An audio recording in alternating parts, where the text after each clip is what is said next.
At 2:14 a.m., the lights went out inside Nashville VA Medical Center. For 4 seconds, the third floor disappeared into darkness.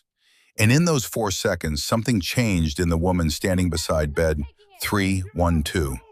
Her hands stopped shaking. Her breathing slowed. The timid night nurse simply vanished. In her place stood someone the 14 sleeping veterans had never met. Someone who heard tactical footsteps in the east stairwell and recognized them instantly. Someone with an 18-year secret nobody knew. The Nashville VA Medical Center at night was a different country.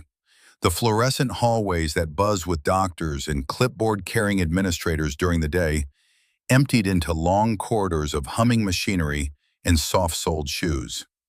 The orthopedic recovery wing on the third floor of Building C belonged to the night shift, and the night shift belonged to Reese Thornton. She arrived for every shift at 6:45 p.m., 15 minutes early, carrying a foil-wrapped tray of homemade garlic butter bread, warm and fragrant with herbs she grew herself, on the windowsill of her East Nashville apartment. The smell would fill the elevator on her way up, a small act of care that had become her signature. She'd leave slices at the nurse's station, on the break room counter, and at the security desk in the lobby where Garrett Webb sat watching the front entrance, with the quiet alertness of a man who'd spent 22 years in uniform himself. "Evening, Garrett," always barely above a whisper. "Evening, Reese. That the garlic bread?" "Yes, sir." "You're gonna make me fat, girl." He'd smile, the kind of smile that crinkled the corners of his eyes. "But I ain't complaining." She smiled back, warm enough, but never quite reaching her gray-blue eyes. Then disappeared into the ward like a ghost slipping through walls. That was Reese Thornton at the Nashville VA. 3 years of night shifts, 3 years of whispered replies and deferred opinions, 3 years of "sorry, doctor, and I didn't mean to overstep, and of course you're right." The charge nurse, Brenda Caldwell, called her "that quiet girl" to the day staff. Not unkindly, but not with respect either. Just a description of someone who took up space without making waves. The residents barely knew her name. When her annual review came around, the supervisor wrote, "adequate but unambitious," and Reese signed it without comment, her signature as small and unremarkable as everything else about her presence. Nobody knew. That was the point. At 5'10" with shoulders built like a linebacker's, Reese should have been impossible to overlook, but she'd spent 18 years perfecting the art of controlled visibility. First in the Special Forces, where being unseen meant survival, where the ability to blend into any environment, to become part of the background noise, was the difference between mission success and body bags. And now in civilian life, where being unseen meant something different. Peace. Or something close enough to pass for it. She hunched. She clasped her hands in front of her, or tucked them into the pockets of scrubs she bought 2 sizes too large. The fabric hung off her frame, hiding the muscle underneath, the physical capability that 18 years of elite training had built into her very bones. When a doctor raised his voice, she dropped her eyes. When a resident made a mistake, and she saw them make mistakes every week, errors that made her jaw clench so hard the muscle twitched, she looked away. She bit her tongue until she tasted copper. Only her hands betrayed her. They were too capable. When she started an IV, it was done in one fluid motion. No hunting for veins, no second attempts. The needle slid home with the precision of someone who'd performed the procedure in pitch darkness, in the back of a moving vehicle, while taking fire. When she repositioned a patient, her grip was precise and impossibly gentle for someone her size, as though she knew exactly how much force each joint could tolerate before damage occurred. Which she did. When she walked the ward at 3 a.m. checking vitals and adjusting drip rates, she cleared each room before entering, a sweep of the eyes so fast and practiced that no one noticed. Exits first, then objects that could be used as weapons or cover, lines of sight to windows and doorways. Finally, hands. Always the hands. It was muscle memory, burned into her neural pathways by thousands of repetitions in places where a missed detail meant death. Garrett Webb noticed. He'd noticed the first week. The security guard was 68 years old, silver-haired and still broad across the chest despite his age. The kind of man who'd stayed fit, not out of vanity, but out of habit. Retired Army Sergeant First Class with 22 years of service, most of it in places the Army didn't officially acknowledge. He'd worked the VA lobby for 6 years, watching a parade of nurses come and go. He'd seen a lot of nurses. None of them moved like Reese. None of them checked rooms like that, with the unconscious tactical assessment of someone who'd been trained to survive in hostile environments. None of them had that particular quality of stillness when they paused, the kind of stillness that came from learning to wait in ambush positions for hours without moving. And absolutely none of them brought food to every single person on the floor, every single shift, without being asked. Because Garrett knew what that was. That wasn't nursing school. That wasn't civilian compassion, though it looked like it on the surface. That was a team leader feeding her people. That was someone who understood that morale and mission effectiveness started with making sure everyone was taken care of. That was military leadership distilled down to its most basic, most human form. That was operator behavior. He never said anything. It wasn't his secret to tell, but he watched, and he wondered. And sometimes late at night when the building was quiet and Reese passed through the lobby on her rounds, he'd catch a glimpse of something in the way she carried herself, a shadow of the person she'd been before she learned to hide. Something that made the hair on his forearm stand up. Something that whispered "Special Forces" in a voice only another soldier could hear. On this particular Thursday evening in early March 2026, Reese moved through her rounds with the same quiet efficiency she brought to every shift. She checked vitals in room 304, adjusting Mrs. Patterson's oxygen flow and making a note to mention the slight crackling in her lungs to the day shift. She adjusted pain medication for Corporal James Rivera in 308, a 26-year-old who'd lost his left leg below the knee in Syria and woke up screaming most nights, still feeling the phantom limb that was no longer there. She sat with him until the medication took hold, humming softly, a hymn her grandmother had taught her growing up in rural Kentucky, back when the world was smaller and wars were things that happened to other people's children. Back before she understood that she would become one of those children, that she would volunteer to walk into the fire because someone had to. "That's pretty," Rivera mumbled, his eyes already growing heavy. "What is it?" "Just an old song," Reese whispered. "My grandmother used to sing it. It's about finding peace." "I could use some of that." "I know. Sleep now.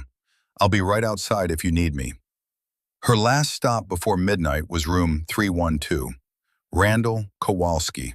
The door was half open, spilling pale blue light into the corridor from the heart monitor beside his bed. She knocked softly on the doorframe, even though she knew he was awake. He was always awake at this hour. Pain had a way of keeping sleep at bay. "You still awake, Mr. Kowalski?" "Can't sleep. Hips on fire." He shifted in the bed, wincing, his face gray with pain even in the dim light.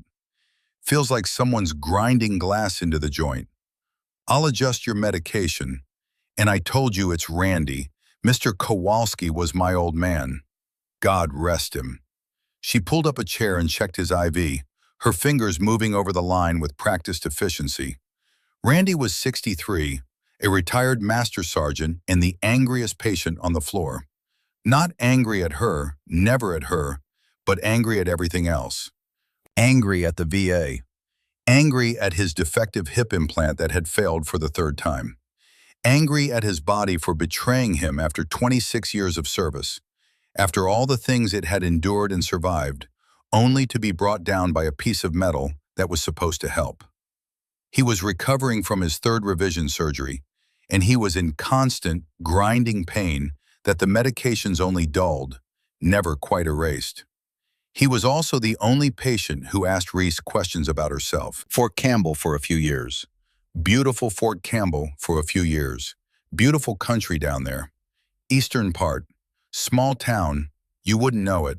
You got family there still? Some. You ever serve? His eyes, still sharp despite the pain medication, watched her hands as she adjusted the drip rate by 2 milliliters. You got that look about you, the way you move, the way you check the room when you come in. She paused, just a fraction of a second, just long enough for someone who was looking to notice. Then she adjusted the drip rate again and spoke in that same soft whisper. No, sir, just nursing school. Randy nodded slowly, but his eyes lingered on her hands, the way they moved, too precise, too controlled, too competent for someone who'd only ever worked in hospitals.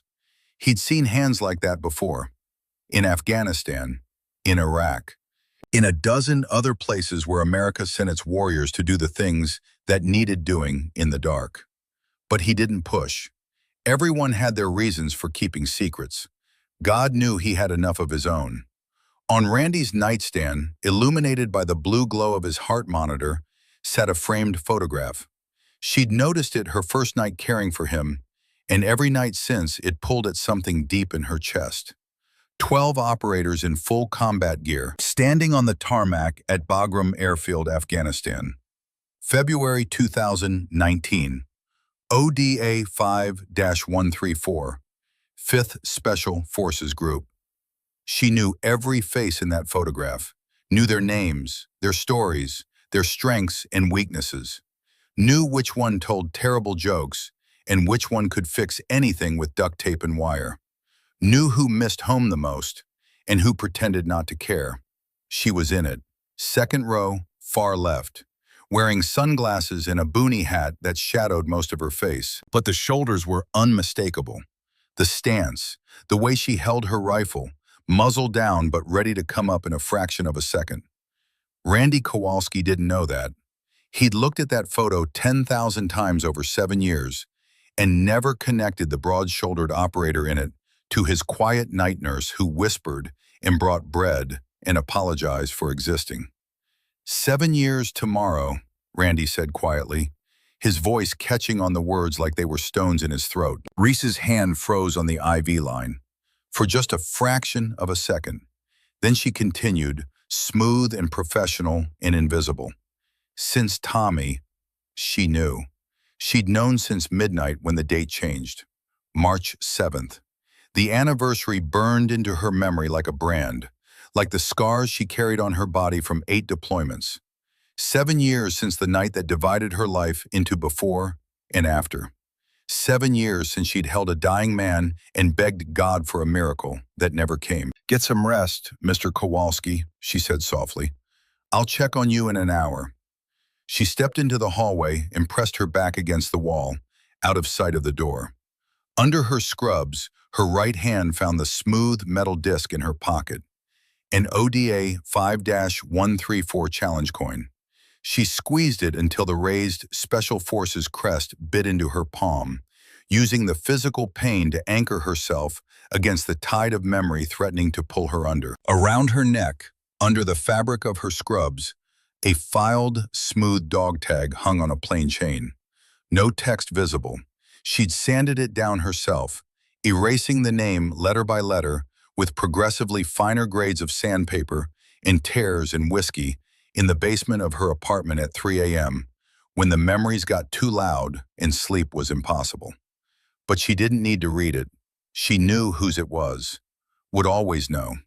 Sergeant First Class Thomas Kowalski, Jr., the big, loud, freckle-faced kid from Pittsburgh who called her Doc and brought her contraband Snickers bars from the PX because he said her medical expertise raised morale by 200%. The weapons sergeant who wrote letters to his old man every Sunday without fail, filling page after page with stories about the team, about the mission, about the Afghan commandos they were training. The one who asked about her family, her life before the army, her plans after, as though there would be an after.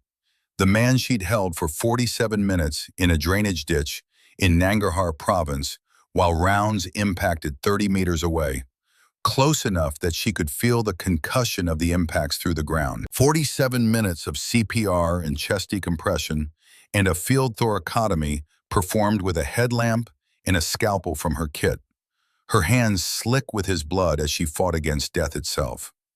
47 minutes of pleading in the language of her grandmother because English had failed her and she'd reverted to her first tongue, the words of her childhood prayers mixing with medical terminology in a desperate litany, until his heart stopped for the last time. His last words, whispered through blood-flecked lips as his life drained away into the Afghan soil.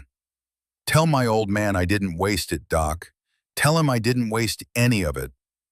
And now his old man was sleeping in room 312, 20 feet away, and he had no idea that his quiet night nurse was the doc his son had written about, the one who'd tried so hard to save him, the one who'd carried Tommy's dog tag for 7 years like a penance she could never complete. But what Reese didn't know, what nobody on the third floor knew, was that Randy Kowalski wasn't just another patient recovering from bad surgery. He was a federal witness, and there were people who would do anything to make sure he never testified. The implant started failing 8 months after installation. Reese saw the pattern before anyone else, or at least before anyone else would admit it. In her 3 years on the orthopedic recovery wing, she'd watched 23 veterans cycle back through for revision surgeries on hip and knee replacements that should have lasted 15 years. 23 failures in 18 months at a single facility. She'd seen men and women who'd survived combat, who'd pushed their bodies to the absolute limit in service of their country, brought to tears by the betrayal of their own bones. The national average for implant failure at this stage was 2 to 3. 23 was a pattern. 23 was a problem. She'd flagged it quietly, the way she did everything. A written incident report placed on Brenda Caldwell's desk with a post-it note. 3 weeks of research condensed into 6 pages of data, cross-referenced and color-coded. Implant serial numbers compared against failure timelines. Manufacturer specifications checked against actual performance. A pattern so clear a first-year nursing student could have seen it. Noticed unusual implant failure rate. Attached comparison data. RT. Brenda had called her into the break room the next morning with the kind of smile that wasn't smiling. The kind of smile that said this conversation was a formality, a checkbox being ticked before moving on. "Reese, sweetie, I appreciate the initiative, but this isn't really your department. I just thought someone should. These are VA patients." Brenda's voice was kind but firm, the voice of someone who'd learned long ago that certain fights weren't worth having. They abuse their bodies. Bad diets, bad habits, non-compliance with physical therapy. A few extra failures isn't a conspiracy, it's just statistics. Brenda set the incident report on the table between them. The pages looked smaller somehow, less significant, as though the act of dismissing them had physically diminished their importance. "Stay in your lane." But the manufacturer data shows, "I said stay in your lane, Reese." The words landed with the finality of a door closing, of a conversation ending before it could begin. Reese looked at the report.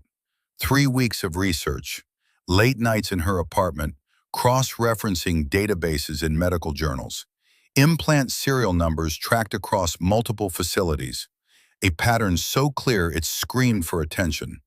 She picked it up and walked out without another word. She didn't know it then, but Brenda had seen the numbers too. Brenda had been tracking the same patterns for months, quietly, on her own spreadsheet hidden in a locked desk drawer, a secret shame she couldn't quite bring herself to act on. But Brenda had 30 years in the VA system, and she knew what happened to people who made noise. They got transferred to facilities in places nobody wanted to live. Their schedules got changed to the worst shifts. Their annual reviews suddenly developed problems. Their colleagues started avoiding them in the hallways. Brenda was 4 years from retirement, 4 years from a pension that would let her finally rest after 3 decades of taking care of people who'd given everything for their country. She wasn't about to burn it down over a hunch. What neither of them knew was that the implants were more than defective. They were counterfeit. Ironclad Defense Systems, a mid-tier defense contractor pulling $340 million a year in revenue, 60% from VA contracts, had been selling orthopedic implants manufactured overseas at a tenth of the cost. Chinese knockoffs, relabeled as FDA-approved American-made devices, shipped through shell companies and false documentation chains so complex it would take federal investigators months to untangle them. The hip replacements cracking inside veterans' bodies were made from substandard alloys. The knee joints grinding bone against metal were manufactured to tolerances that would never pass American safety standards. The spinal fusion hardware that sometimes simply shattered under normal stress were products that should never have been inside a human being. The man behind it was Craig Davenport, Vice President of Government Contracts. 54 years old, silver-templed, golf-tanned, $4,000 suits and a smile that looked sincere until you noticed it never reached his eyes. He'd served in the Army, supply chain logistics in Kuwait during Desert Storm, never heard a shot fired in anger, never felt the ground shake from incoming mortars, never held a dying friend in his arms. But he wore his veteran status like a campaign medal, a shield against criticism, a key that opened doors, flag pin on the lapel, called everyone brother at VA fundraising events, shook hands with the same veterans whose bodies were being poisoned by his products, their pain funding his lake house in the Shenandoah Valley. "These guys are already broken," he'd told a quality control manager who'd raised concerns at Ironclad's headquarters in Arlington. The manager had data, had documentation, had everything except the will to push further when his job was on the line. Who's going to notice one more bad knee, one more failed hip? They're damaged goods. The VA expects failures. The quality control manager had noticed. So had a few others. And then they stopped noticing. Because that's what happens when your mortgage depends on not noticing. When your children's college fund requires you to look away. When your entire life is built on the foundation of a paycheck you can't afford to lose. But Randy Kowalski had noticed. 3 failed implants had a way of focusing the mind, of making abstract patterns brutally, painfully concrete. He'd started talking to other veterans at the Nashville VA, comparing notes in the cafeteria, in the physical therapy waiting room, in the long, boring hours between appointments, comparing surgical dates, implant serial numbers, failure timelines, building a case one conversation at a time. He found 11 others at the Nashville facility alone with ironclad implant failures. 11 men and women who'd trusted the VA to take care of them, who'd believed that their service mattered, that they mattered, only to be betrayed by counterfeit hardware and corporate greed. He contacted the FBI. For 4 months, Randy had been providing testimony and records for a federal investigation into Ironclad Defense Systems. He kept a folder of documents in his bedside drawer, medical records, surgical reports, implant serial numbers. Next to the ODA photo and a worn rosary his mother had given him before his first deployment to Bosnia, back when he was young and thought he was immortal. He didn't tell his night nurse about it. He didn't tell anyone except the FBI agent who visited twice a week during day shift when Reese wasn't there. Special Agent Patricia Morrison, 40-something and sharp as a scalpel, who'd built her career on taking down defense contractors who thought they were too big to fall. Craig Davenport found out about the investigation the way men like him always find out.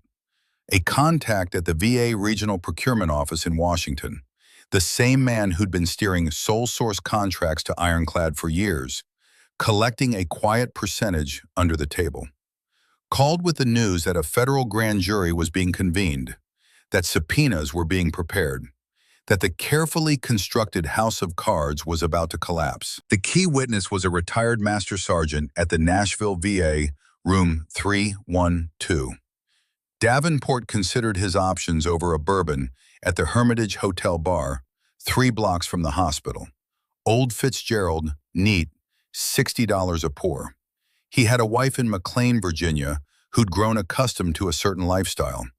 A lake house in the Shenandoah Valley where they spent weekends pretending to be the kind of people who'd earn their money honestly. A stock portfolio that would crater to nothing if Ironclad's fraud became public, if the media got hold of the story, if the veterans whose bodies carried his counterfeit hardware learned they'd been betrayed. He thought about the 340 veterans across 11 hospitals who'd been implanted with his company's counterfeits. Thought about them for exactly as long as it took to finish his drink and order another. Then he made a phone call. "I need a problem resolved. Nashville. Discreet. Tonight." On the other end of the line, a man named Trent Holloway wrote down a room number and calculated how much to charge for murder dressed up as intimidation. Trent Holloway was 38 years old and he'd been falling for 6 of them. Former Army Ranger, 75th Ranger Regiment, 8 years of service. Left as a staff sergeant with a combat record that should have opened doors, that should have meant something in the civilian world. Bronze stars and an Army Commendation Medal with V device for valor. The kind of record that looked impressive on paper and meant nothing to HR departments who wanted degrees and corporate experience. Instead, the doors he found after discharge led to progressively darker rooms. Embassy security in Baghdad. Legitimate work, good pay, boring as hell. Standing post and checking badges and pretending not to see what the diplomats were really doing. Corporate protection in Erbil. Mostly legitimate, protecting oil executives who paid better than the State Department and asked fewer questions about methods. And then the calls started coming from people who needed problems solved without paperwork, without oversight, without the kind of accountability that comes with wearing a flag on your shoulder. People who paid in cash and asked for body camera footage as proof of completion. People who understood that a man with Trent's skills and declining bank account could be persuaded to cross lines he'd once considered sacrosanct. He ran a 4-man team now, all former military, all men who'd served their country with honor and distinction, and then discovered that their country's gratitude had an expiration date, that the skills that made them heroes in Fallujah and Kandahar made them liabilities in Columbus and Cleveland, that civilian life had no place for men who knew 100 ways to kill someone and only a few ways to make an honest living. They did discreet problem resolution for clients who paid well and didn't ask unnecessary questions. Intimidation mostly, occasionally theft. The kind of work that let them pretend they weren't criminals, that they were just soldiers without a war, providing a service in a market that demanded it. Trent wasn't a thug, that was the problem. That was what made the fall so steep.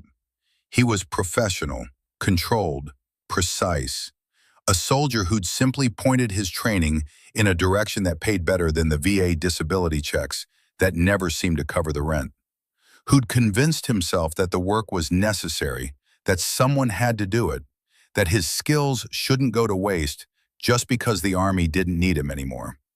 He moved like he was still in the stack. He used hand signals. He planned operations the way he'd been taught at Fort Benning, with contingencies and rally points and abort criteria, with the same attention to detail he'd once applied to missions that mattered.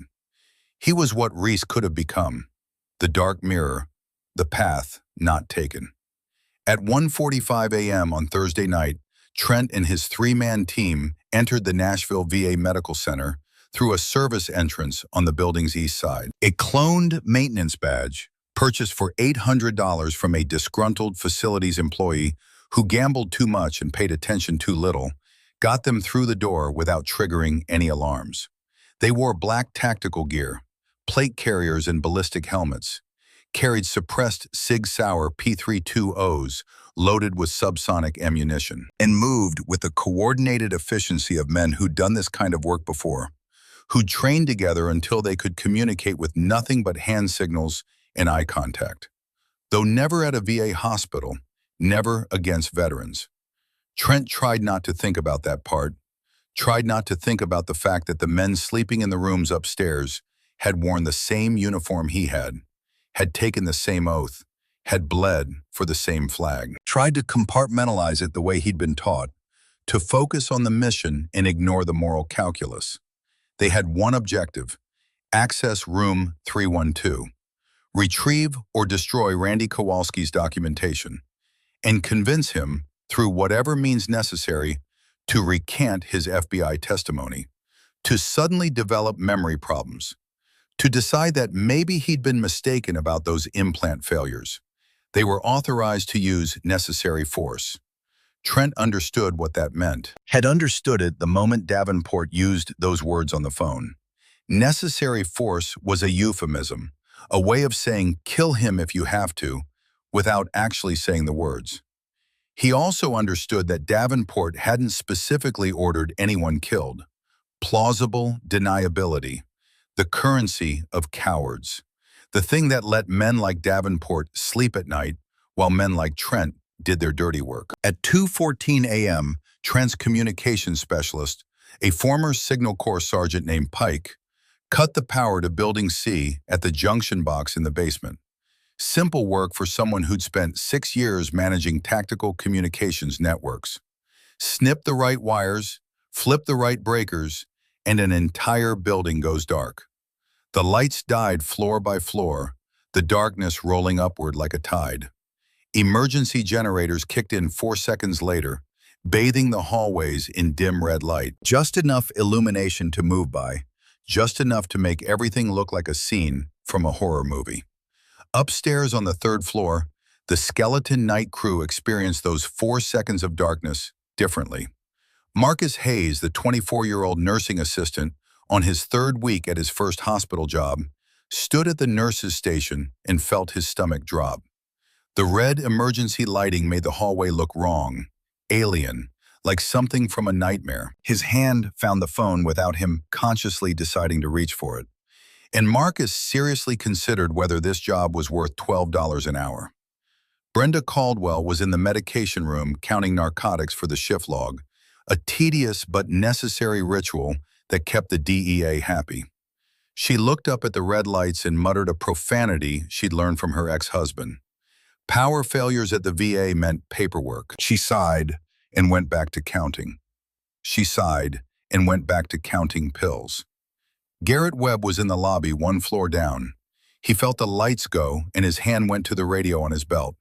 Muscle memory from 22 years of responding to emergencies. His other hand went to his hip where a service weapon used to ride, finding only empty air. Power failures happened. Equipment got old. Maintenance got deferred. Budgets got cut. This was a VA hospital. Infrastructure failure was basically written into the mission statement. But something about the timing made him uneasy. 2:14 a.m., Thursday, the quietest shift of the quietest night of the week, when the building was running on minimal staff and maximum vulnerability, made the hair on his forearm stand up in a way he hadn't felt since Baghdad, made him pick up his phone and dial 911 without knowing exactly why. Just a feeling, just an old soldier's instinct that something wasn't right. And Reese Thornton was in room 312, adjusting Randy Kowalski's IV drip for the 3rd time that night because his pain kept breaking through the medication when the darkness came. 4 seconds. That's how long it took. In those 4 seconds, Reese Thornton's body did something it hadn't done in 4 years, something she thought she'd trained herself out of, beaten into submission through meditation and therapy and sheer force of will. It went still. Not the stillness of fear, of freeze response, of prey animals hoping the predator passes by. The stillness of calibration. Her breathing dropped to 8 cycles per minute, the combat breathing pattern drilled into her by her instructors at Fort Bragg.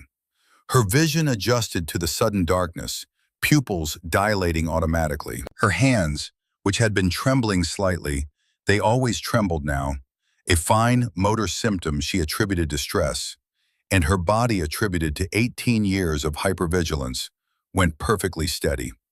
The timid night nurse who apologized too much and whispered and brought garlic bread and let charge nurses call her sweetie, that woman folded into herself like a stage set being struck, like a costume being removed, like a lie being set aside. What replaced her was something older and harder and more dangerous than anything that had walked the halls of Nashville VA Medical Center in its 50-year history. The emergency generators kicked in. Red light washed through room 312, painting everything in shades of blood and shadow.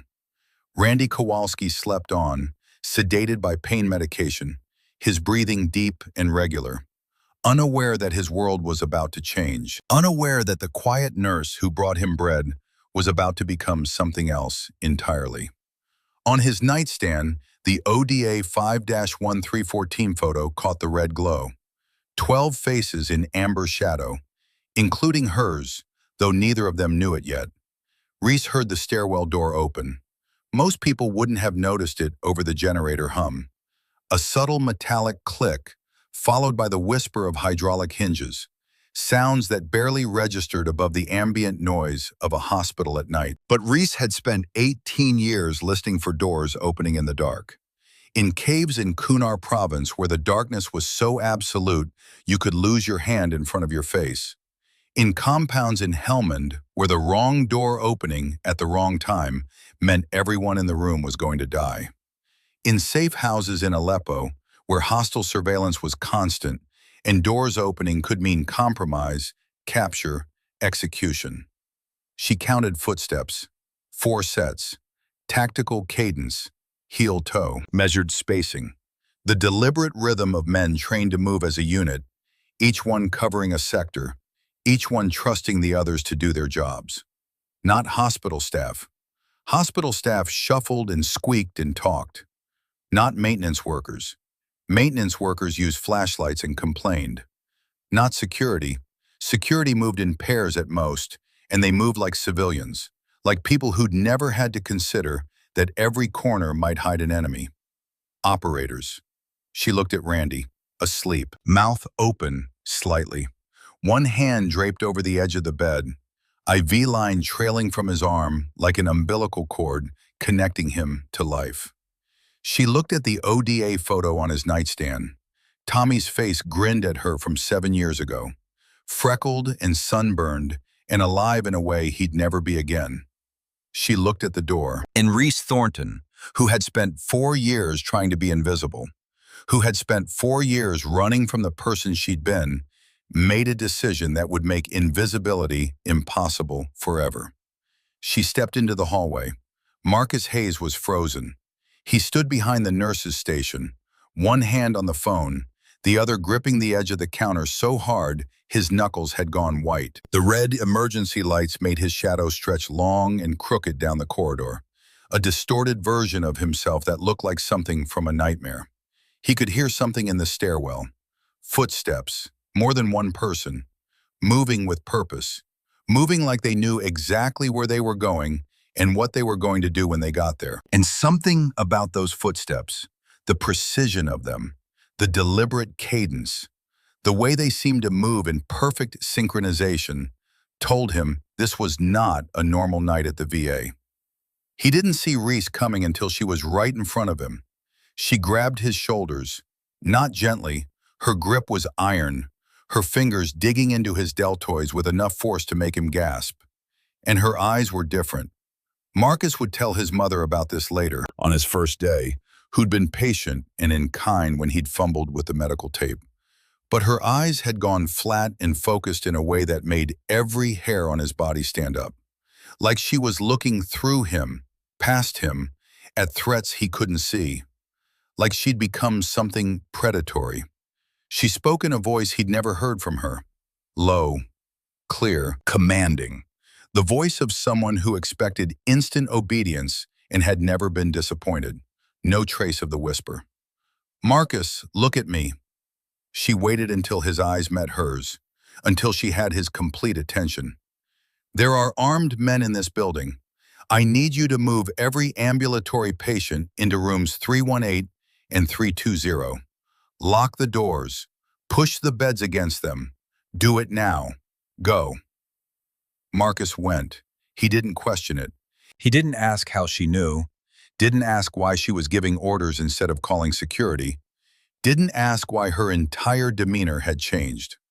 Something in her voice, an authority so absolute it bypassed rational thought and spoke directly to the part of his brain that understood chain of command, even though he'd never served a day in uniform, made questioning impossible. He ran. Brenda Caldwell appeared from the medication room, her clipboard forgotten in her hand, her face slack with confusion. She'd heard Reese's voice, that voice, and it had pulled her into the corridor like a hook, like a summons she couldn't ignore. Reese turned to her. Call 911. Tell them armed intruders, Building C, 3rd floor, 4 hostels, military trained. Then lock yourself in the medroom. Do it now.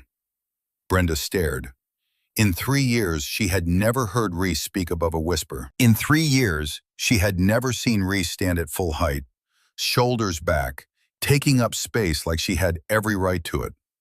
The woman in front of her was 2 inches taller than Brenda remembered, and her shoulders filled the corridor in a way that should have been obvious all along, that made Brenda wonder how she'd ever missed it. Who the hell are you? Now, Brenda went, not because she understood, because something in Reese's eyes made it clear that questioning was not an option, that this was not a request, that survival depended on obedience. And then Reese was alone in the hallway, and the footsteps in the stairwell were getting closer, and she had 11 minutes until the police arrived because she knew Nashville Metro response times the way she knew everything about her operating environment. Knew them because she'd timed them, tested them, because part of her had always been preparing for something like this, even if she hadn't consciously acknowledged it. Because Green Berets don't just occupy space, they own it. And she had no weapon and no backup, and 14 veterans on this floor who were counting on her without even knowing it. 14 men and women who'd given everything for their country and deserved better than to die in their sleep because some defense contractor wanted to protect his profit margin. This was Green Beret doctrine, not SEAL direct action, not the overwhelming force and speed that the Navy's elite relied on, not Ranger shock and awe, not the massed firepower and frontal assault that was the Army's answer to most problems. Unconventional warfare, the art of doing everything with nothing, the art of asymmetric response, the art of turning disadvantage into advantage, of making the enemy's strength irrelevant, of winning fights that couldn't be won through conventional means, the art of turning a hospital into a fortress. She moved fast. She ripped the hand sanitizer dispensers off the walls. 3 of them, industrial-size units filled with alcohol gel, mounted at strategic points along the corridor for infection control, and squeezed their contents across the tile floor at the 2 choke points in the L-shaped corridor, creating slick patches that would be nearly invisible in the red emergency lighting. Slippery barriers that would disrupt a tactical advance, that would force the enemy to slow down, to lose their rhythm, to become vulnerable. She pulled the fire extinguisher from its wall bracket, 20 pounds of pressurized CO2 in a red metal cylinder. In a dark hallway against men wearing night observation devices, a blast of white fog would blind both the optics and the operators simultaneously, would overload their NODs with a white flare bright enough to cause temporary blindness even after they tore the goggles off. She repositioned a heavy medication cart, 300 pounds of locked steel drawers on wheels, into the narrowest point of the corridor, creating a bottleneck that would force the intruders to move single file, that would eliminate their tactical advantage, that would turn a coordinated team into a string of isolated targets.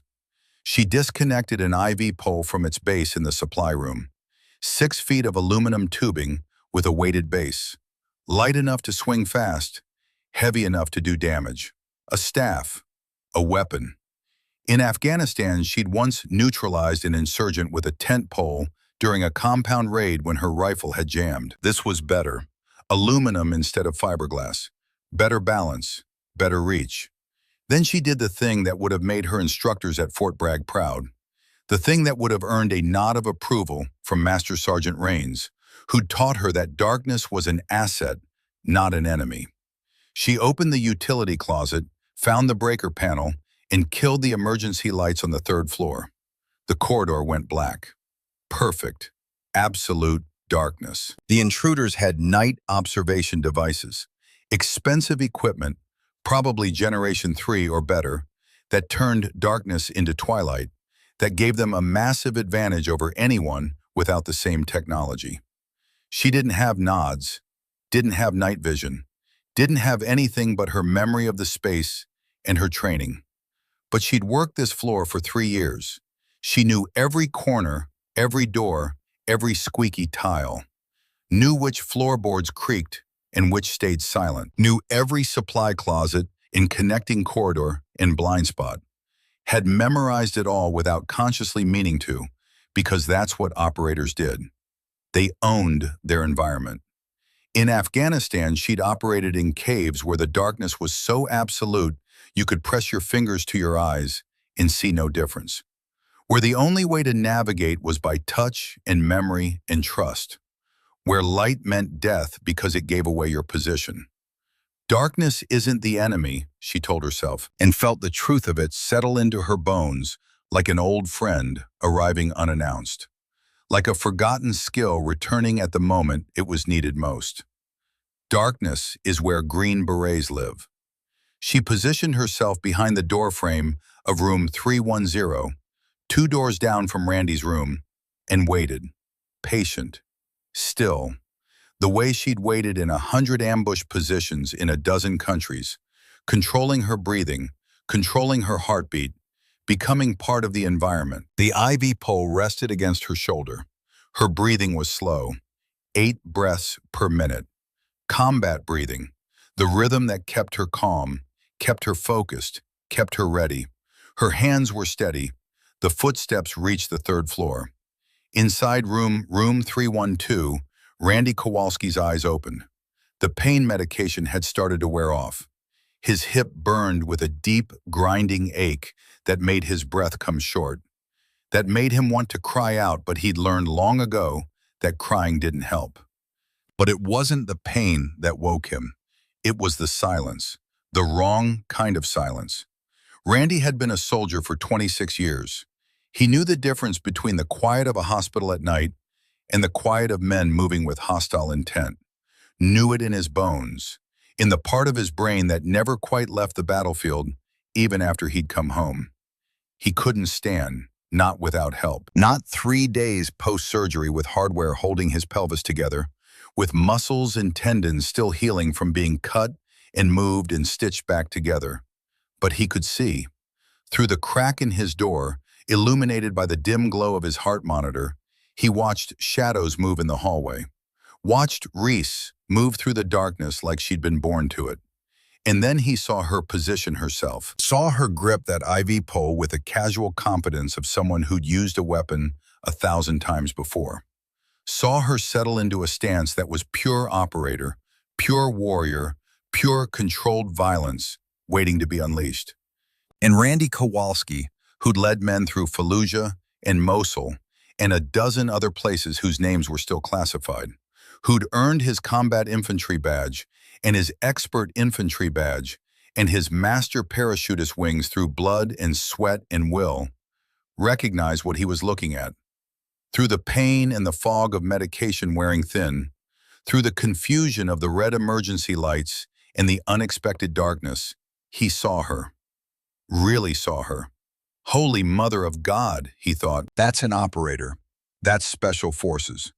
The first intruder hit the hand sanitizer slick at the corridor junction. His tactical boot lost purchase on the tile. It wasn't a dramatic fall, wasn't a comedy slip that sent him sprawling.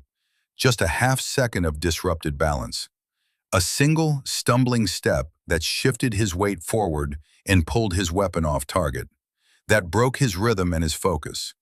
A half second was more than enough for someone like Reese. She came from behind the doorframe like a current through dark water, like something inevitable, like death itself. The IV pole struck his weapon hand, a clean lateral strike to the wrist, precise as a surgical incision. The kind of strike that came from knowing anatomy, from knowing exactly where to hit to disrupt nerve function, to cause the hand to open involuntarily. The suppressed SIG P320 skittered across the wet floor and disappeared under the medication cart with a metallic clatter that seemed impossibly loud in the silence. Before his nervous system could register the pain in his wrist, before his brain could process what had just happened, her knee drove into his solar plexus with the controlled force of someone who understood exactly how much pressure it took to empty a diaphragm without causing permanent damage. He folded. She lowered him down gently, almost. She lowered him down gently, almost tenderly, even as she was reaching for the zip ties from the supply closet she'd raided earlier. Wrists behind his back, secured with a double loop and pulled tight enough to be effective, but not tight enough to cut off circulation. Ankles together, the same technique. Mouth covered with medical tape to prevent him from calling out. 7 seconds from first contact to complete neutralization. She melted back into the darkness like she'd never been there. Randy watched from his bed, his mouth open, his heart pounding so hard he thought the monitor might alarm and give him away. He looked at the ODA photo on his nightstand, looked at the figure in the second row, far left, sunglasses and boonie hat obscuring most of the face. Looked back at the hallway where Reese had just moved with a level of tactical proficiency he'd seen maybe 3 times in his entire military career. And in that moment, through the pain and the confusion and the surreal quality of everything happening, Randy Kowalski began to understand something that would change everything. But not yet. Not quite yet. The pieces were there, but his mind couldn't quite assemble them through the haze of pain medication and shock. The second intruder came around the corner 30 seconds later, moving faster now, more cautious, aware that his point man had gone silent, that something was wrong, that the easy mission had just become complicated.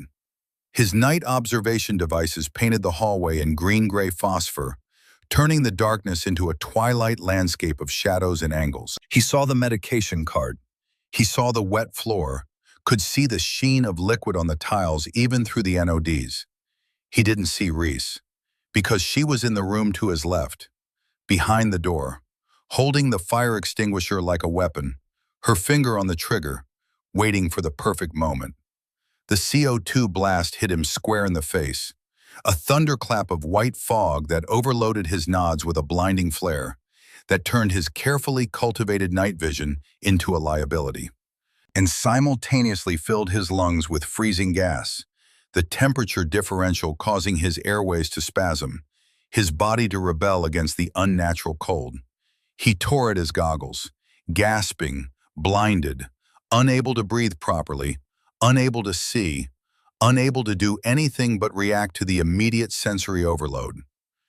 Reese stepped forward and applied a rear naked choke, not a dramatic stranglehold from the movies, not the kind of thing that crushes the windpipe and leaves permanent damage, but a precise vascular constriction, compressing the carotid arteries on both sides simultaneously, cutting off blood flow to the brain without damaging any tissue. He was unconscious in 8 seconds. She lowered him to the floor as gently as the first, already reaching for more zip ties. Same procedure. Wrists, ankles, tape. Efficient, professional. "You are not a warrior," her instructor at Fort Bragg had told her class 17 years ago. Master Sergeant Raines, a legend in Special Forces, a man who'd done things in places the Army would never acknowledge. "You are a surgeon of violence. Cut only what needs cutting. Leave everything else intact." She was cutting. But the first 2 had been the easy ones. The lone operators separated from their team, moving without proper support or coverage. Isolated targets. What came next was different. Trent Holloway had heard the silence. In tactical operations, silence was louder than gunfire. Gunfire meant contact, meant engagement, meant your people were fighting and therefore still alive. Silence meant something else entirely. His point man hadn't reported. His second operator hadn't reported. Radio silence that stretched beyond the acceptable window, that indicated compromise or capture or death. That meant one of 2 things: communications failure, equipment malfunction, some technical problem that could be solved. Or someone on this floor was taking his team apart. He and his remaining operator, a former Marine named Griggs, who'd served in Ramadi during the worst of it, had pulled back to the East Corridor and regrouped. Standard tactical procedure when contact was lost. Consolidate, reassess, adapt. Trent's mind was working fast, running through scenarios and probabilities with the speed that came from years of experience. A hospital floor, night shift, skeleton crew, minimal security. This should have been easy. This should have been in and out, done in 10 minutes with nobody the wiser until morning. Who on a skeleton crew could silently neutralize two trained operators in a dark hallway?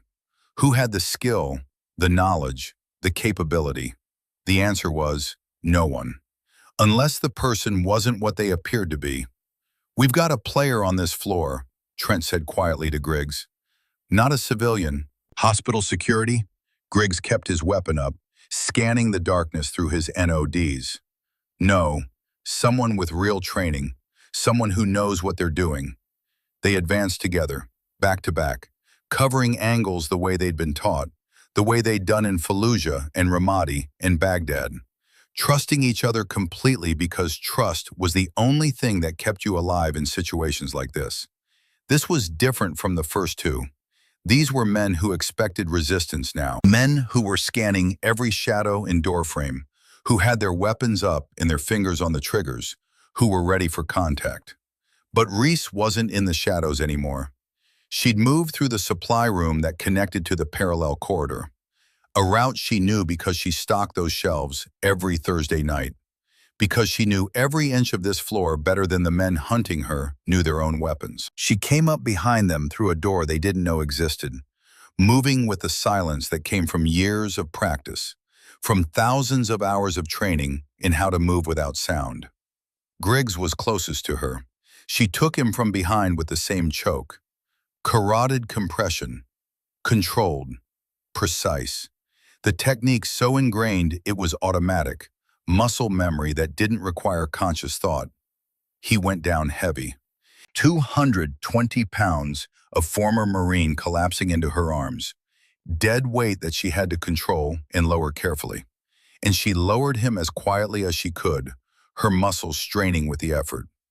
But he hit a supply cart on the way down. The rattle of metal echoed through the corridor, loud in the silence. A tactical error she couldn't prevent. Trent spun. He was alone now. 3 men down, his carefully planned operation falling apart. And standing 12 feet away, in the red glow of the stairwell exit sign, a woman in nurse's scrubs was holding an IV pole like a bowstaff. He aimed his weapon at center mass. Sight picture perfect. Trigger finger indexed. Ready to fire. The woman didn't flinch. She didn't raise her hands in surrender, didn't plead for her life, didn't do any of the things civilians did when they found themselves looking down the barrel of a weapon. She stood in a stance that Trent Holloway recognized the way a wolf recognizes another wolf, the way one apex predator recognizes another. Weight centered, knees soft, angles calculated, every line of her body expressing a readiness so calm it was more terrifying than aggression. The stillness of someone who'd been in this situation before and survived. "You're SF," he said. Not a question, a statement of fact. She said one word in Pashto. "Vodriga." Stop. The language of Afghan commandos. The language of people who understand what happens next if you don't stop. The language of someone who'd spent years in that country, who'd learned it not from Rosetta Stone or classroom instruction, but from living alongside the people who spoke it, from training them and fighting beside them and bleeding with them. Trent Holloway had been a ranger. He'd worked alongside special forces teams in Afghanistan, had seen them in action, had learned to recognize their particular brand of professionalism.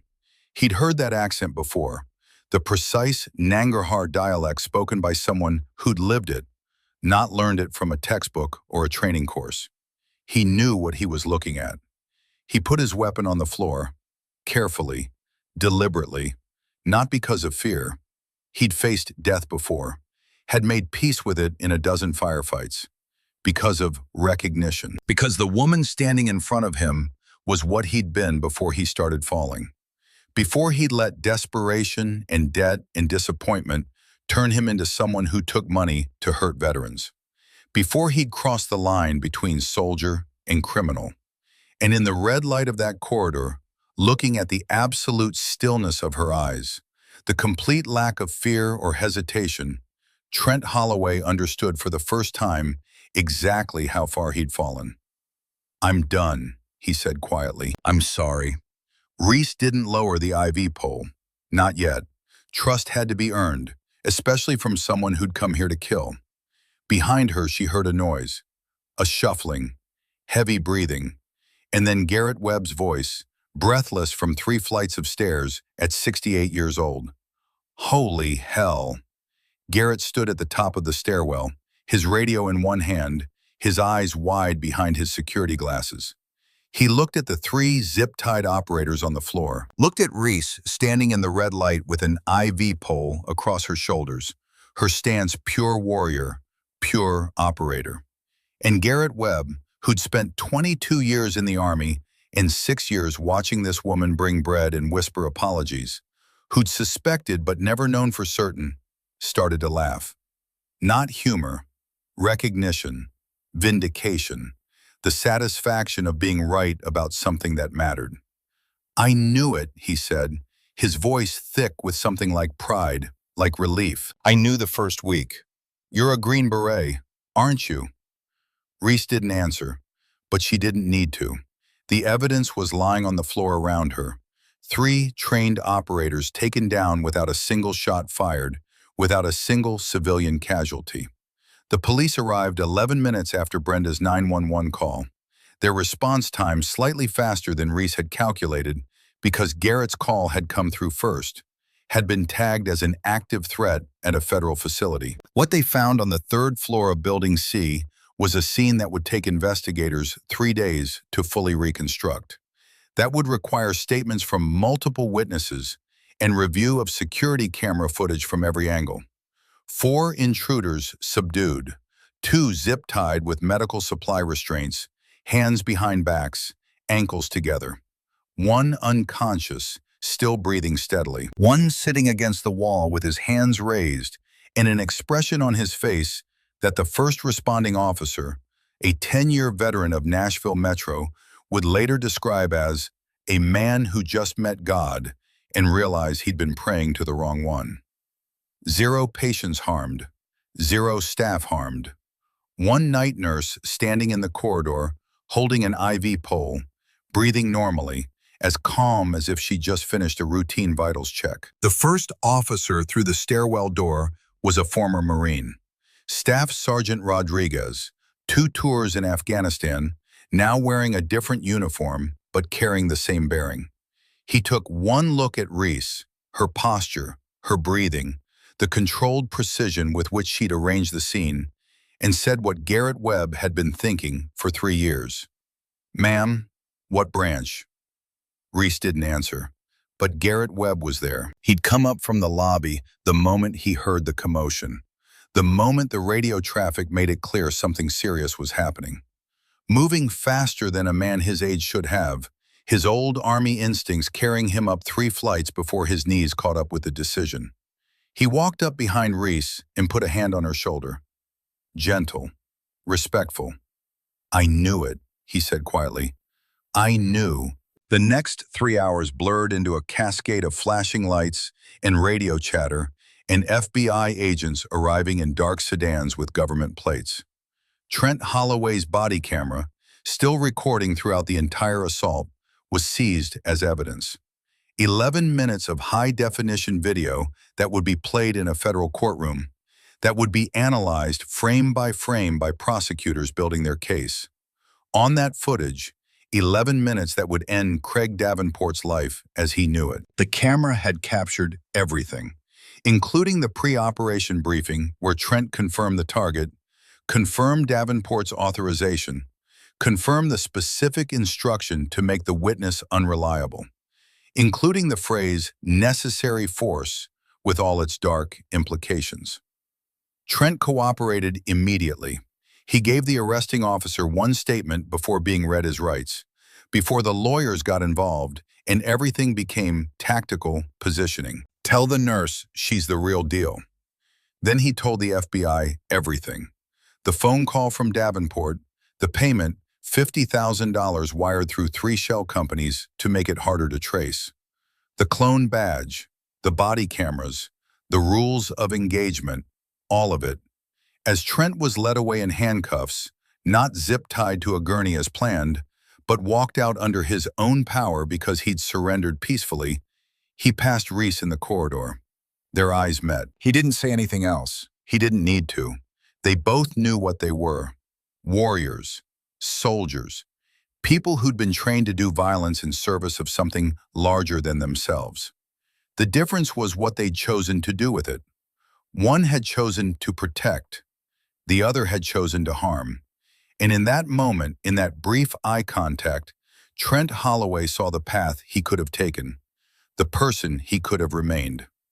By dawn, the 3rd floor was quiet again. The patients who'd been moved to the secure rooms were back in their beds, most of them unaware of what had happened, chalking it up to a drill or a false alarm. Marcus Hayes, who'd performed flawlessly during the crisis, despite being 24 years old and 3 weeks into his first hospital job, was sitting in the break room with a cup of coffee, staring at nothing, processing. Brenda Caldwell was in the charge nurse's office, also staring at nothing, but for different reasons. Thinking about implant reports and staying in lanes and all the small decisions that added up to big consequences. Reese was in room 312. She hadn't left the floor. She'd refused to leave until every patient had been assessed, every vital checked, every IV line confirmed, until she knew for certain that everyone under her care was safe. The FBI wanted a full debriefing. Hospital administration wanted her in a conference room. News vans were already setting up in the parking lot. She told them all the same thing. My patients come first. I'll be available at shift change. Randy Kowalski was awake now.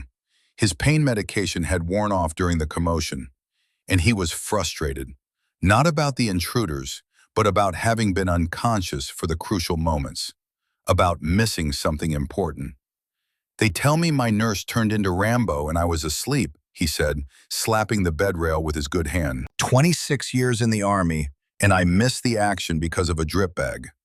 Reese adjusted his pillow, checked his surgical site, made sure the swelling was within normal parameters. I just called 911, Mr. Kowalski. Right, and my hip works great, he shifted painfully, wincing. And I'm the Easter Bunny. Then his expression changed.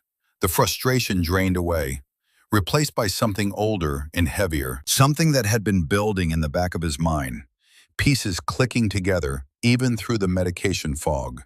He reached for the framed photograph on his nightstand, the one he looked at every day, the one that had become both comfort and torture over 7 long years. You know what today is? She knew. March 7th. She'd known since midnight. 7 years, Randy said, his voice dropping to a register that had nothing to do with volume and everything to do with grief. Since my boy died. He held the photograph up, angling it toward the dawn light coming through the window, golden light that made the image glow, that made the 12 faces seem almost alive. 12 operators in full kit, Bagram Airfield, a lifetime ago. This is his team, Randy said. His thick finger traced across the faces, touching each one like a blessing, like a prayer. They told me the team medic worked on Tommy for 47 minutes before they called it. His voice cracked on the number. 47 minutes. I never got that medic's name. They said it was classified. National security, need to know. He looked at Reese. She was perfectly still. Not the trained stillness of an operator preparing for action. Not the controlled breathing and muscle relaxation that preceded violence. The stillness of a woman who had known this moment was coming for 3 years and had never once allowed herself to prepare for it. Who had hoped it would never come and feared it would come simultaneously. Randy looked at the photo. He looked at Reese, really looked at her, seeing past the scrubs and the whispered voice and 3 years of careful invisibility. He looked at the photo again. Second row, far left, sunglasses, boonie hat, broad shoulders that matched the shoulders in front of him. Same jaw, same hands, same way of standing, weight balanced, ready to move in any direction. "Oh my God," Randy whispered. The sound that came from Reese Thornton wasn't a sob. It was smaller than that, more fundamental. The kind of sound that comes from somewhere deep in the chest, from a place where words haven't formed yet.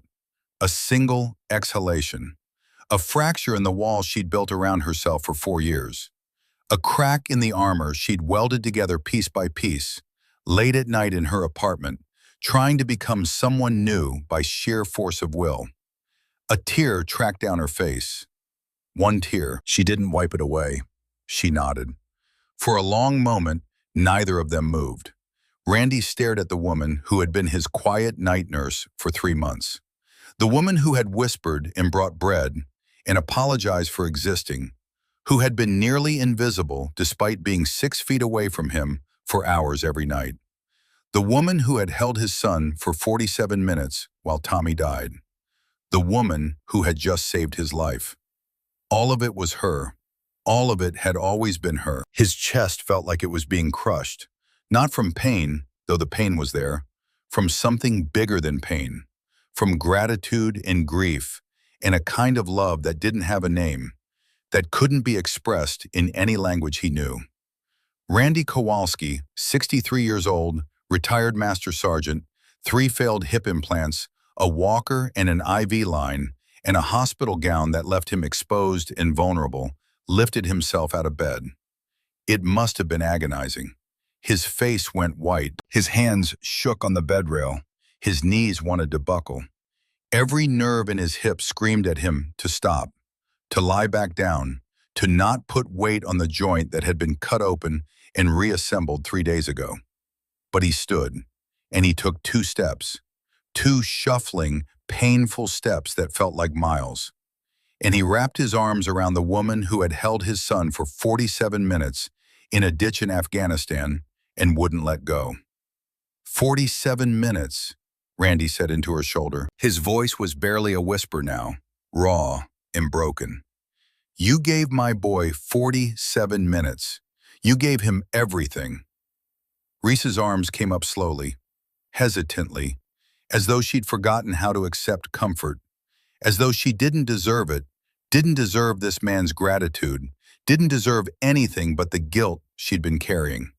But Randy held on, and finally, after 7 years of carrying Tommy's death alone, of turning it over in her mind every night at 3 a.m., of wondering what she could have done differently, Reese Thornton let herself be held. They stood like that for a long time. 2 people who had loved the same man, finding pieces of him in each other. Randy's son, Reese's friend. Tommy, who had been larger than life and was now only memory. When Randy finally pulled back, his eyes were red but clear. He looked at Reese's face, really looked at her, seeing past the nurse's scrubs and the whispered apologies and 3 years of careful invisibility, seeing the warrior underneath, seeing his son's doc. "I got letters," he said, his voice rough with emotion. "Tommy wrote me every Sunday. Did you know that? Every single Sunday for 8 years. Never missed one." Reese shook her head. "He wrote about you, never used your name, said it was classified, just called you Doc, said you were the toughest person on the team, said you made everyone better just by being there." Randy reached up and touched the chain around Reese's neck, the one she'd hidden under her scrubs for 7 years, the one she touched when she needed strength or courage, or just a reminder that Tommy had existed, that he'd been real. "Is that his?" Reese's hand went to the dog tag. She pulled it out from beneath the fabric. The metal gleamed dull in the morning light, catching the sun through the window. Filed smooth, no text visible, just metal and chain and 7 years of grief. Randy took it in his hands, ran his thumb over the surface. The same motion Reese had made 10,000 times in 7 years, whenever she needed to feel close to someone she'd lost. He didn't need to read the name. He already knew. "Tommy gave it to me," Reese said, her voice barely audible. "After I saved an Afghan kid, 12 years old, caught in crossfire during a village raid, took shrapnel in the chest. I worked on him for 3 hours." She looked down at the smooth metal. "Tommy said anyone who'd fight that hard for a stranger's child deserved to be on the team. Said I'd earned it. Said," her voice broke, "said I was the best of them." Randy closed his eyes, tears running freely down his face now. "That sounds like him. That sounds exactly like my boy." The sun rose over Nashville. Golden light poured through the windows of room 312, washing away the red emergency lighting, bringing warmth and color back to a space that had been cold and dark. And somewhere in that light, Tommy Kowalski's freckled grin watched them from behind the glass of a photograph taken in a place neither of them would ever go back to, in a time neither of them would ever get back. "Tell me about that night," Randy said quietly. "Please, I need to know." Reese looked at him, looked at the photograph, and for the first time in 7 years, she let herself remember. Really remember. Not the sanitized version she'd told the Army psychologist. Not the abbreviated version in the after-action report. The truth. "We were supposed to be in and out. Quick recon. Intelligence said the compound was empty, that the target had moved 3 days earlier." Her voice was steady now, telling it the way she'd been trained. Facts. Timeline. No emotion. Just the mission. But intelligence was bad. "We walked into an ambush 2 clicks outside the village. They'd been waiting, had the high ground, had prepared positions, had us in a perfect kill zone." Randy's jaw tightened, but he didn't interrupt. "Tommy was on point with the Afghan commandos we'd been training. Best weapons sergeant I ever worked with. He was teaching them how to clear buildings, how to move under fire. They loved him, called him the Giant because he was so big and loud." A ghost of a smile crossed her face. "He took fire from a rooftop. Sniper. High-caliber round, probably a Dragunov. Caught him below the vest, right side, between the plate carrier and the belt. Catastrophic wound." Randy's hands clenched into fists, but he kept listening. "I got to him in maybe 20 seconds. Pulled him into a drainage ditch. The team laid down covering fire, but we were pinned. Couldn't extract. Couldn't medevac. The LZ was too hot. Rounds coming in from 3 directions." She looked at her hands. The same hands that had tried to save Tommy, that had been covered in his blood. "So I worked on him there. Chest compressions, airway management. I did a field thoracotomy with a headlamp and a scalpel because his lung had collapsed and I couldn't wait for medevac. Cut him open right there in the dirt." 47 minutes, Randy said. 47 minutes, Reese confirmed. "I tried everything I knew. Everything they taught me at Fort Bragg. Everything I'd learned in 8 years of keeping people alive in places where they weren't supposed to survive." Her voice finally cracked, the professional detachment giving way to something raw and real. It wasn't enough. The wound was too severe. He'd lost too much blood. And we were too far from surgical support. Randy put his hand on hers. "His last words," Reese continued, forcing herself to say them out loud for the first time. "He said, 'Tell my old man I didn't waste it. Tell him I didn't waste any of it.' And then he asked me to make sure his letters got home. To make sure you got them." Randy made a sound. Not quite a sob, something deeper, something that came from the core of him. "He didn't," Randy said, his voice fierce despite the tears. "My boy didn't waste a second. Every letter, every word, I treasured them. Still do. They're in a box in my apartment. Every single one." They sat in silence for a while, the kind of silence that doesn't need filling. The silence of 2 people who both love someone and lost them and know that some things can't be put into words. Finally, Randy spoke again. "Why didn't you tell me? 3 months you've been my nurse. 3 months you've listened to me talk about Tommy, show you his picture every night. Why didn't you say anything? Reese looked at the photograph. Because I failed him. I had 47 minutes in all my training, and I couldn't save him. What was I supposed to say? Hi, I'm the medic who let your son die? I'm the person who couldn't keep him alive? You didn't let him die. I couldn't keep him alive. Nobody could have, Randy said firmly. He gripped her hand harder. I read the after-action report. The FBI showed it to me when they were investigating the implants. I told them Tommy was my son, and they cleared me to read it. The wound was catastrophic. The report said most men would have died in under 5 minutes. He looked at her with an intensity that made her meet his eyes. You gave him 47. That's 42 more minutes than he would have had with anyone else. 42 more minutes to know he wasn't alone. To know someone was fighting for him. To know he mattered. Reese closed her eyes, tears streaming freely now. He wasn't alone, she whispered. I made sure of that. I held him the whole time.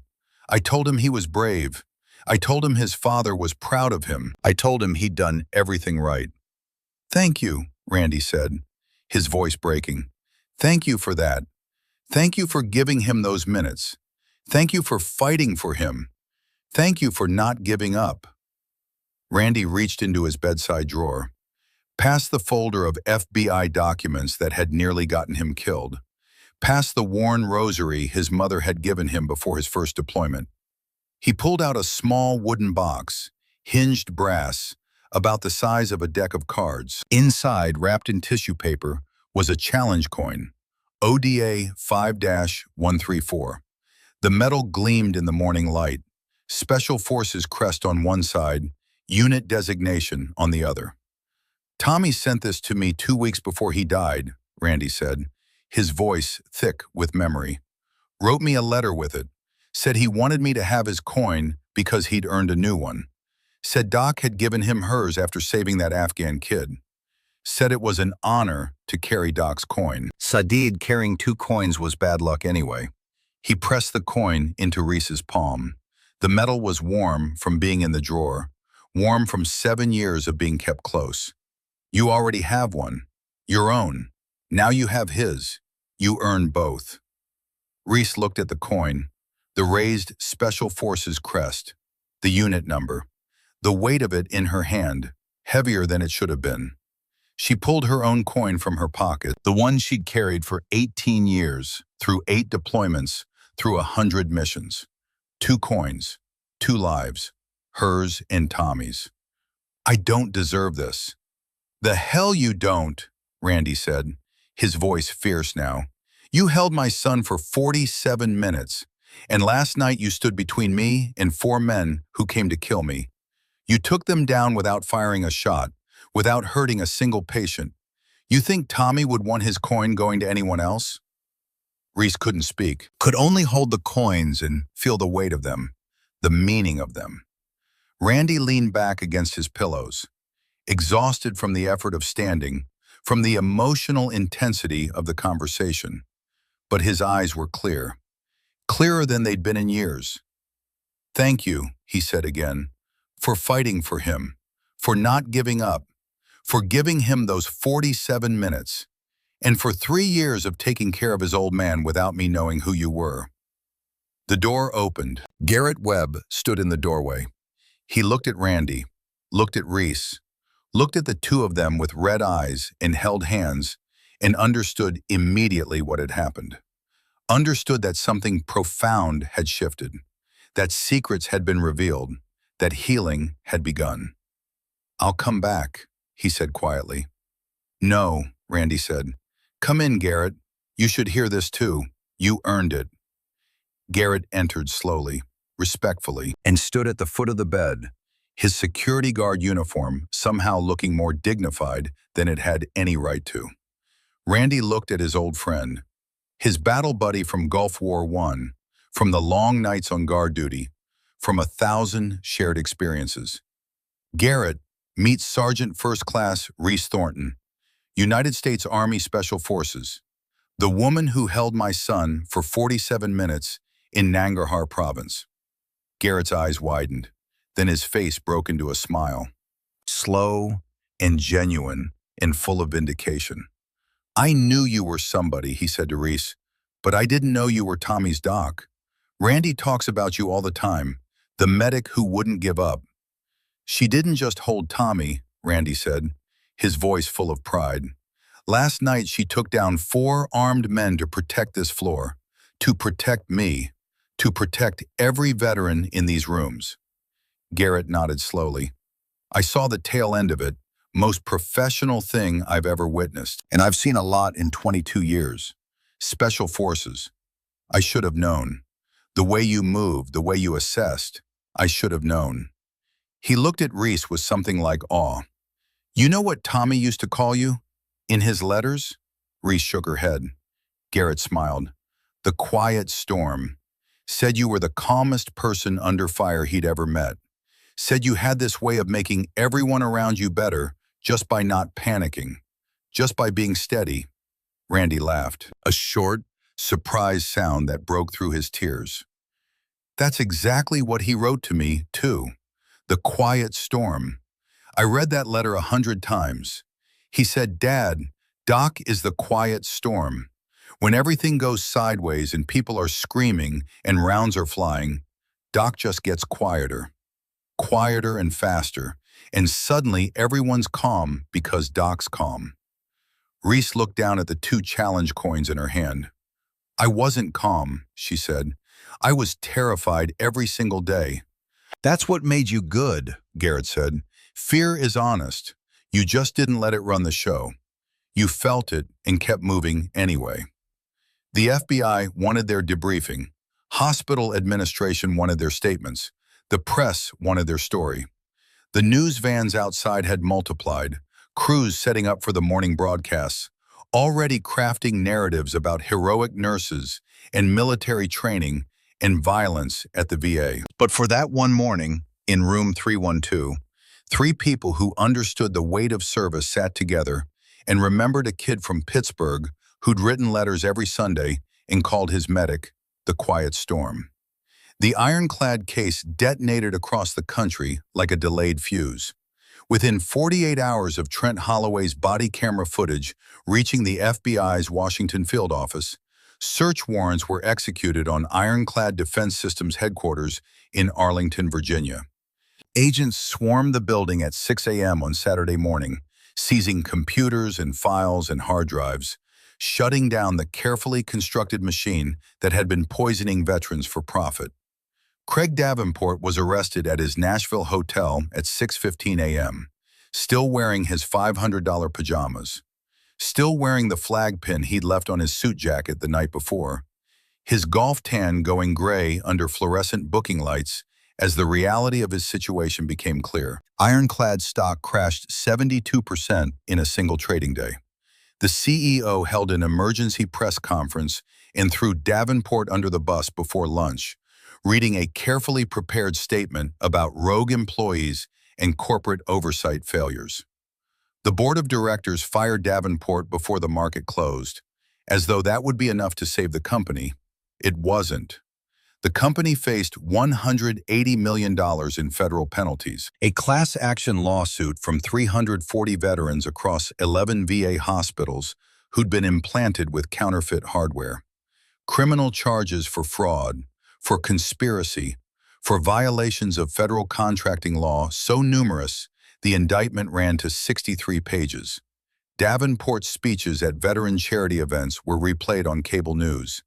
The handshakes, the brother talk, the flag pin sincerity, all of it played on an endless loop, each repetition making it more grotesque. Evidence of a hypocrisy so complete it almost seemed like performance art.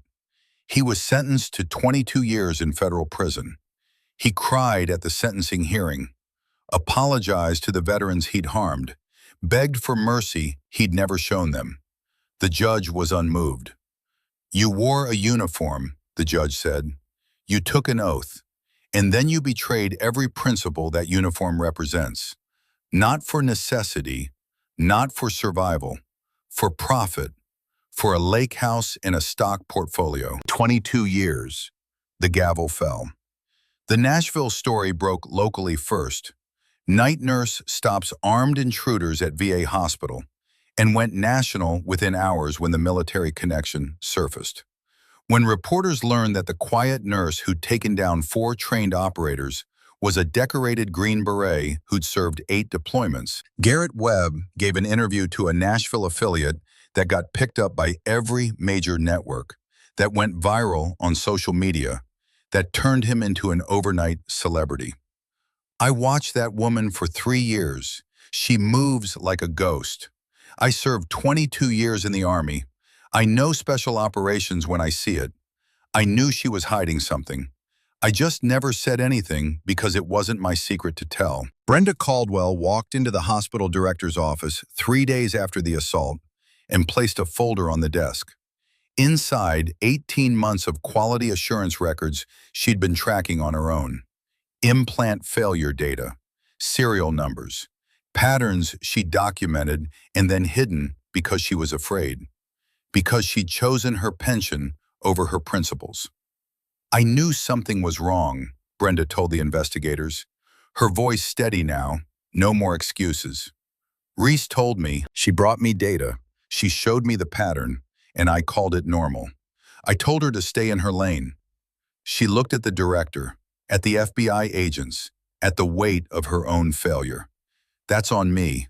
I saw the numbers. I knew something was wrong, and I chose to look away. I chose my retirement over their health. Her testimony, combined with Randy's 4 months of FBI cooperation, became the backbone of the federal case. The evidence that showed the pattern was visible, was knowable, was ignored by people who should have acted. Brenda found Reese in the break room the following week. She stood in the doorway for a long time before speaking. Watching Reese fill out paperwork, the same careful handwriting, the same quiet presence that Brenda had dismissed for 3 years. I owe you more than an apology, Brenda said. I owe you the truth. I saw the implant numbers too. I was afraid of losing my job, afraid of making waves, afraid of everything except what I should have been afraid of, which was letting veterans suffer because I was too cowardly to speak up. Reese looked at her. 3 years of sweetie and stay in your lane and she's fine for night shift. 3 years of being dismissed by a woman who'd seen the same broken veterans coming back for their 3rd and 4th surgeries and chose to look away because it was easier, because it was safer, because retirement was only 4 years away. I know, Reese said, it was enough. Not forgiveness. Forgiveness would take time, would require more than words, but something harder and more real than forgiveness. Acknowledgement. The kind of truth-telling that doesn't need a hug or absolution. Just recognition. Just saying the thing out loud and letting it exist in the space between them. In the weeks that followed, the Secretary of Veterans Affairs called personally. A general from Army Special Operations Command called. The Army wanted to set the record straight about Reese's service record, wanted to honor her publicly, wanted to make her a symbol. Media outlets from Nashville to New York wanted interviews, book deals, movie rights, the whole circus of modern celebrity descending on someone who'd spent 4 years trying to be invisible. Reese declined everything. She told the hospital director the same things she'd told the FBI and the police and every reporter who tracked down her unlisted number, who camped outside her apartment, who tried to ambush her in the parking lot. I didn't do this for cameras. I did it because there were people in those rooms who needed someone to stand between them and the dark. That's all I've ever done. That's all I want to do. But something had changed. Not the dramatic, cinematic kind of change where the hero throws off their disguise and stands in the spotlight. Not a transformation montage with a soundtrack. Something quieter, something true. Reese stopped whispering. She didn't become loud, didn't become someone else, didn't suddenly develop a new personality. She simply stopped folding her voice into something small. Stopped apologizing for taking up space. Stopped pretending to be less than she was. When a resident botched a wound irrigation technique the following week, she stepped forward and said in a clear, steady, normal voice, "Doctor, if you angle the catheter 15 degrees laterally, you'll irrigate the deepest pocket without disrupting the tissue bed." The resident blinked, looked at her, really saw her for the first time. The attending blinked, nodded, said, "That's a good technique. Where'd you learn that?" "Field medicine," Reese said. "Afghanistan." And that was all. No apology, no sweetie, no staying in lanes, just expertise offered and accepted. She started teaching. No announcement, no program name at first. Just a whiteboard in a supply closet and words spreading among the nurses. Just 18 years of keeping people alive in places where people weren't supposed to survive, distilled into practical lessons that could be taught in a hospital in Tennessee. Combat trauma response for VA nurses. How to pack a wound when bleeding won't stop. How to manage a tension pneumothorax with household items. How to stay calm when the lights go out. How to make decisions under pressure when every second counts and every choice might mean life or death. 12 nurses attended the first session. 40 attended the second. The hospital asked her to formalize it, to create a curriculum, to make it official. She called it the Quiet Storm Protocol because Randy told her that's what Tommy used to call her. And because storms don't apologize for their power, they just are. Randy's recovery was slow but real. He received a proper implant from a reputable manufacturer under emergency VA authorization, paid for by the settlement money that came through before the civil trial even started, ironclad, desperate to avoid more publicity.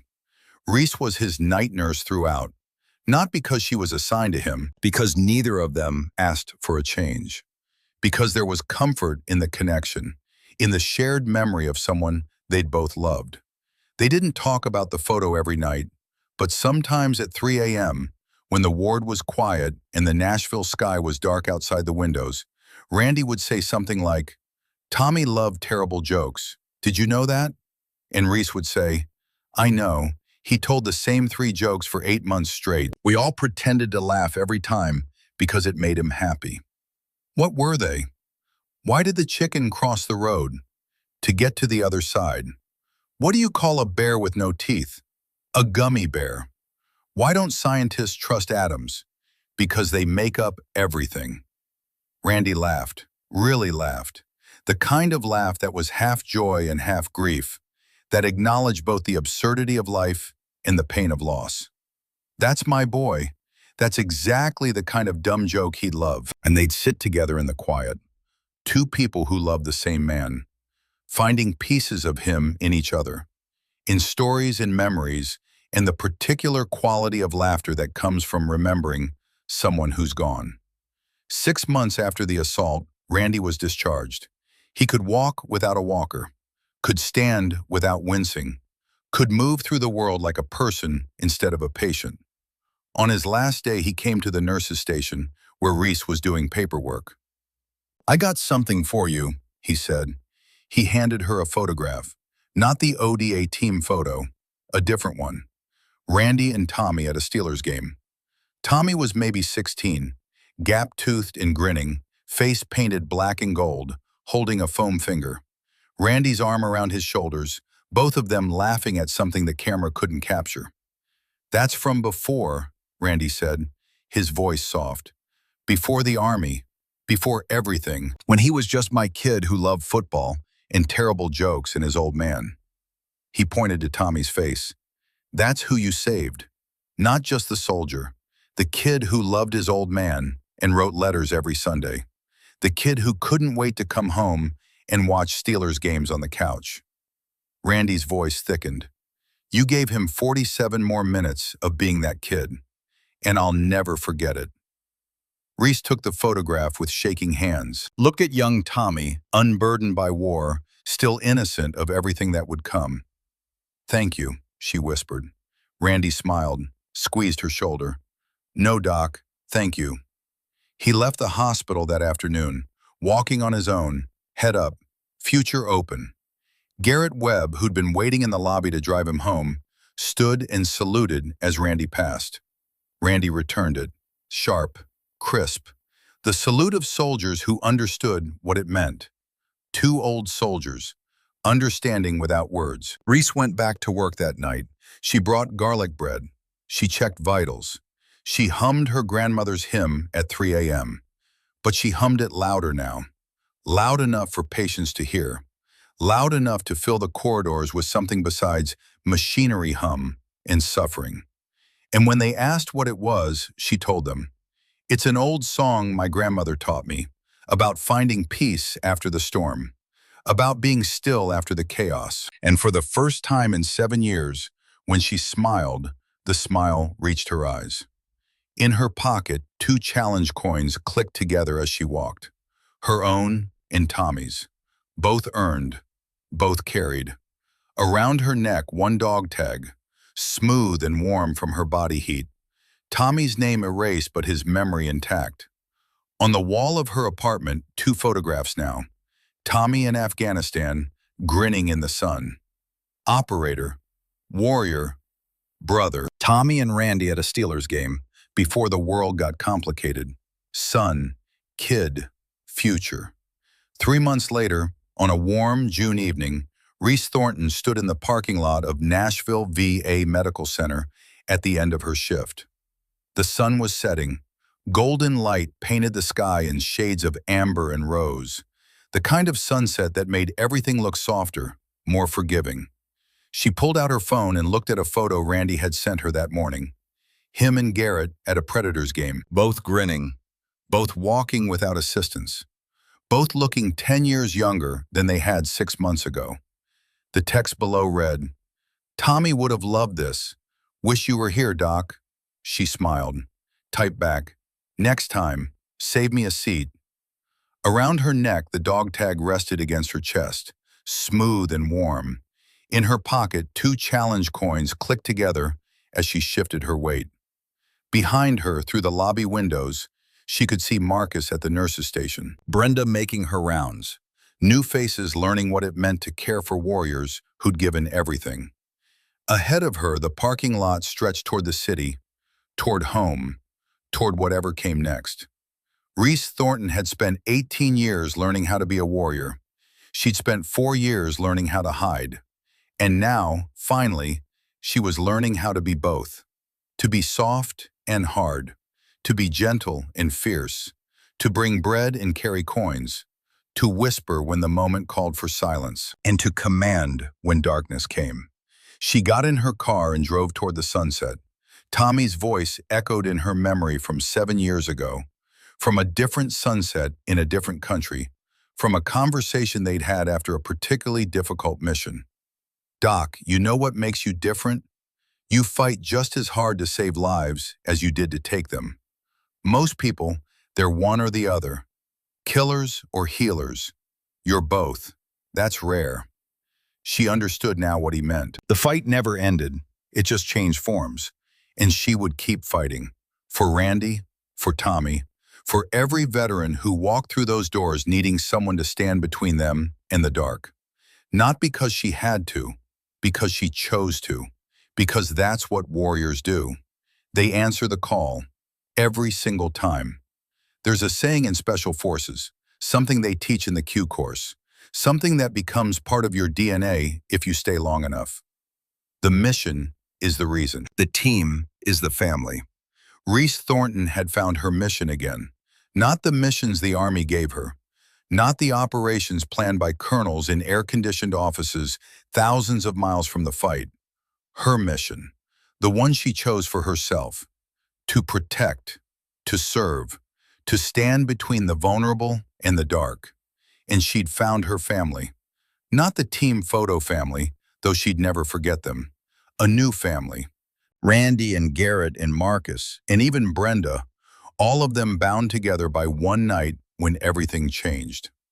The sun dipped below the horizon, painting the sky in shades of purple and indigo, and Reese Thornton drove home through the gathering darkness, unafraid, ready, whole. She would come back tomorrow night at 6:45 p.m., 15 minutes early, carrying garlic bread. She would check vitals and adjust medications and sit with young veterans who woke up screaming. She would teach the quiet storm protocol to anyone who wanted to learn. And if the lights went out again, if armed men came through those doors again, if anyone threatened the people under her care, she would answer. The same way she'd always answered, with everything she had. Because sometimes the most dangerous person in the room is the one nobody notices. Sometimes the bravest thing a warrior can do is not pick up a weapon, but put down the disguise. And sometimes, in a VA hospital at 3 a.m., a woman who brings bread and hums hymns and speaks in normal tones will remind you that gentleness was never the absence of strength.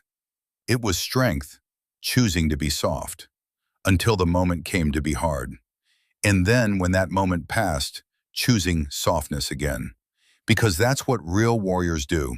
They protect, they serve, they stand between the vulnerable and the dark. And when the sun rises, they go back to the work of healing. That's the mission. That always was the mission. Reese Thornton understood that now. She would never forget it again. The quiet storm had found her peace, and in finding it, she'd shown others how to weather their own storms. One shift at a time, one veteran at a time, one 47-minute stand against the darkness at a time. That was enough. That would always be enough.